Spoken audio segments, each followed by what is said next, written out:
Hello ICL house, എല്ലാവരും സുഖമായിട്ടിരിക്കുന്നെന്ന് വിശ്വസിക്കുന്നു. ഇന്ന് ഞാനിവിടെ ഒരു അടിപൊളി യോഗേർട്ട് കേക്കിൻ്റെ റെസിപ്പി ആയിട്ടാണ് വന്നിരിക്കുന്നത്. വളരെ ഈസിയാണ് തയ്യാറാക്കാൻ. എന്നാൽ ഈ ടെക്സ്ചർ കാണുന്ന പോലെ കിട്ടു ഫ്ലഫി കേക്കാണ്. നമുക്ക് തയ്യാറാക്കുന്നത് എങ്ങനെയാണെന്ന് നോക്കാം. ഇതിനായിട്ട് നമുക്ക് 3 മുട്ട, റൂം ടെമ്പറേച്ചറിലുള്ള മുട്ട എടുത്തിട്ട് എഗ് യോക്കും വൈറ്റും സെപ്പറേറ്റ് ചെയ്യണം ഓരോ ബൗളിലേക്ക്. ഇനി നമുക്കിതിൽ എഗ് യോക്ക് എടുക്കാം. ഇതിൽ കുറച്ച് ഉപ്പ് ചേർത്ത് കൊടുക്കണം. ആദ്യം ഒരു നുള്ളു ഉപ്പ് ചേർത്ത് കൊടുക്കുക. പിന്നെ നമുക്കിതിലേക്ക് മാവ് ഇട്ട് കൊടുക്കണം. 3 ടേബിൾ സ്പൂൺ മാവ് ഇട്ട് കൊടുത്താൽ മതി. ഞാൻ ടേബിൾ സ്പൂൺ കണക്ക് തന്നെ പറയാം കേട്ടോ, അതാകുമ്പോൾ എല്ലാവർക്കും എളുപ്പമല്ലേ. അപ്പോൾ ഞാൻ 3 ടേബിൾ സ്പൂൺ മാവ്, പിന്നെ 1 ടേബിൾ സ്പൂൺ കോൺഫ്ലവർ ഇടുക.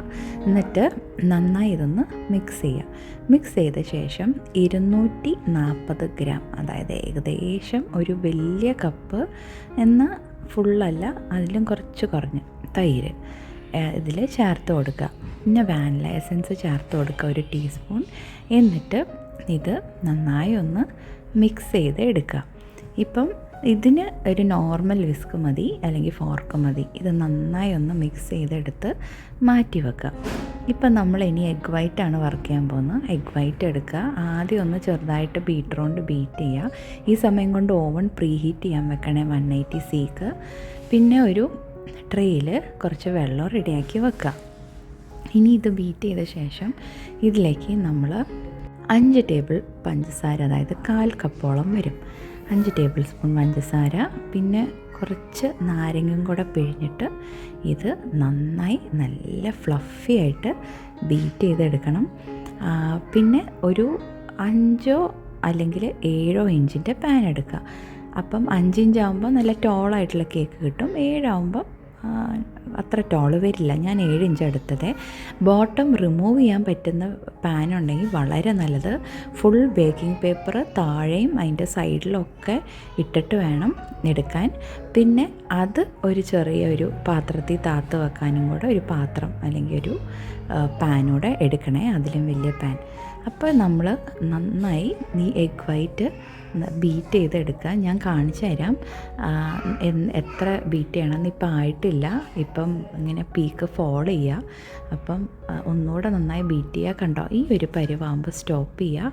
ഇനി നമുക്ക് കുറച്ചായിട്ട് നമ്മുടെ മെറാങ് എടുത്ത്, അതായത് മെറാങ് എന്ന് പറഞ്ഞാൽ നമ്മൾ ഈ എഗ് വൈറ്റ് അടിച്ചതെടുത്ത് നമ്മുടെ എഗ് യോക്ക് മിക്സ്ചറിലേക്ക് കുറച്ചായിട്ട് ഇട്ടൊരു സ്പാച്ചുല യൂസ് ചെയ്ത് അല്ലെങ്കിൽ ഒരു സ്പൂൺ യൂസ് ചെയ്ത് ഇതുപോലെ ഫോൾഡ് ചെയ്ത് കമ്പൈൻ ചെയ്യുക. നമുക്കിതിൽ ബീറ്ററോ വിസ്കോ ഉപയോഗിക്കരുത്, കാരണം നമ്മൾ ഈ ഡെവലപ്പ് ചെയ്ത് വെച്ചിരിക്കുന്ന എയർ നമ്മൾ കളയാതിരിക്കാനാണ് ഇങ്ങനെ ചെയ്യുന്നത്.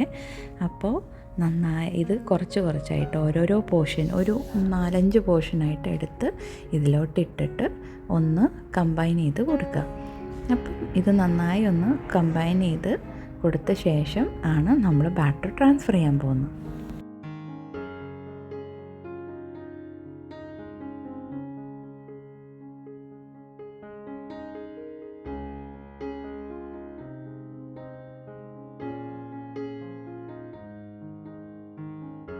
ഇപ്പം നമ്മുടെ ബാറ്റർ റെഡിയായി.